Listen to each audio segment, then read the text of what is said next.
Hello hi മക്കളെ, എല്ലാവർക്കും സുഖമാണെന്ന് വിശ്വസിക്കുന്നു. ഞാനിവിടെ സുഖമായിട്ടിരിക്കുന്നു. എനിക്ക് പ്രത്യേകിച്ച് പ്രശ്നങ്ങളോ കാര്യങ്ങളോ ഒന്നുമില്ല. ഞാൻ സുഖമാണ്. പിന്നെ നമ്മളൊക്കെ സേഫായിട്ടിരിക്കാൻ നോക്കുക.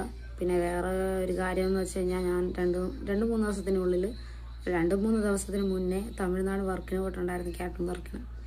അപ്പോൾ അവിടെ ചെന്നപ്പം ഒരു 10, 12, 13 വയസ്സേ ഉള്ള ഒരു കുട്ടിച്ചക്കനാണ്. എനിക്ക് പെട്ടെന്ന് അവൻ്റെ മുഖം കണ്ടപ്പോൾ എൻ്റെ മകനെ എനിക്ക് ഓർമ്മ, എൻ്റെ അമ്പാടീനെ എനിക്ക് ഓർമ്മ വന്നത്. അത് കണ്ടപ്പം വേറെ ഒന്നുമല്ല, അവന് ശരിയോ ഉള്ള ആള്. ഞാൻ ചോദിച്ചു, നീ എത്രലാടാ ഉണ്ണി പഠിക്കുന്നതെന്ന് ചോദിച്ചു. തമിഴിലാണ് സംസാരിച്ചത്. ഇപ്പം എനിക്ക് നിങ്ങളോട് സംസാരിക്കും തമിഴിൽ പറയാനെ കൊണ്ട് ഒരു നാണമൊക്കെ ഉണ്ട്. അപ്പം ഞാൻ ചോദിച്ചു, നീ എത്രലാടാ ഉണ്ണി പഠിക്കുന്നത്? അപ്പോൾ അവൻ പറഞ്ഞ്, ഞാൻ എത്രല 10ാം ക്ലാസ്സിലോ അങ്ങാണ്ടാന്ന് പറഞ്ഞു. അത് കഴിഞ്ഞിട്ട് ഞാൻ എവിടെ വാഷ്റൂമിലാണ്ട് പോയിട്ട് വന്ന് തിരിച്ചു വന്നപ്പോൾ കാണാം ഇവന്മാർ ആ സൈഡിൽ നിൽപ്പുണ്ടായിരുന്നു. ആ ചെക്കനും വേറൊരു ചെക്കനും കൂടെ. എന്താ മറ്റേ സംഭവം ഉണ്ടല്ലോ, സിഗരറ്റ് വലിച്ച് വിടുന്നു.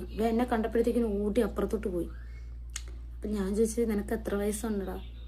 എനിക്ക് 18 ഉണ്ടെന്ന് പറഞ്ഞു. ഞാൻ പറഞ്ഞു, 18 നിനക്ക് കൂടിപ്പോയ 10, 12, 15 വയസ്സോ, ഒരു 12, 10, 13 വയസ്സേ ഉള്ളൂ അവന്.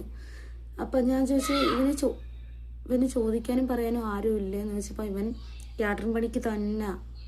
എനിക്കങ്ങ് സങ്കടം വരും സത്യം പറഞ്ഞു കഴിഞ്ഞാൽ. ഇപ്പോഴത്തെ ഒന്നെങ്കിൽ അവൻ്റെ വീട്ടിൽ നോക്കാൻ ആൾക്കാർ കാണത്തില്ലായിരിക്കും, അല്ലെ അവൻ്റെ സാഹചര്യമായിരിക്കും അങ്ങനെ നോക്കിയത്. പക്ഷെ ഇത് അവരുടെ കൂടെ ഉള്ളവരും ഇത് തന്നെ കാണിക്കുന്നത്. ഏജ് ആയിട്ടുള്ളവരുടെ കൂടെ നിന്നിട്ടാണ് ഇവനിങ്ങനെ കാണിക്കുന്നത്. അവിടെ നശിച്ചു പോയാലെന്ത്, നന്നായി പോയാലെന്ത്, അവർക്കും ഒരു പ്രശ്നമല്ല. അല്ലെ വയസ്സിന് മുതിർന്നവർ പറഞ്ഞു കൊടുത്തൂടെ, ഇതെന്താ ശരിയല്ല, നീ കാണിക്കുന്നത് ശരിയല്ല, നീ നല്ല രീതിയിലല്ല പോകുന്നത്, അങ്ങനെ പറഞ്ഞു കൊടുക്കാൻ തുടങ്ങും ആരും ഇല്ല. കാരണം നമ്മുടെ നാട്ടിലൊക്കെ ആണെങ്കിൽ നമ്മുടെ ചേട്ടന്മാരൊക്കെ കണ്ടു കഴിഞ്ഞാൽ പിടിച്ച് 2 അടി അടിക്കും. പക്ഷേ അവിടെയൊക്കെ ആണെങ്കിൽ എൻ്റെ പൊന്നേ. അതുകൊണ്ട് നമ്മളുടെ മക്കളെ എത്ര എന്തൊരു പറയാം, ഞാൻ പറയാൻ വന്നത് വേറല്ല, നമ്മളുടെ മക്കളെ നമ്മുടെ കൺമുന്നിൽ തന്നെ വളർത്തി അവർക്ക് നല്ല സ്വഭാവങ്ങളൊക്കെ പറഞ്ഞു കൊടുത്ത് നല്ല രീതിയിൽ വളർത്താൻ നിങ്ങളെല്ലാവരും നോക്കണം കേട്ടോ. ഇപ്പോഴത്തെ ഒരു പോക്കേ ശരിയല്ല. എനിക്കിത് കണ്ടപ്പം സഹിക്കാൻ പറ്റില്ല. അതുകൊണ്ട് ഞാൻ പറഞ്ഞതേ ഉള്ളേ. വേറെ ഒന്നും അത് വിചാരിക്കണ്ട കേട്ടോ. എനിക്ക് പറയാൻ തോന്നി ഞാൻ പറഞ്ഞു, അത്രേ ഉള്ളൂ.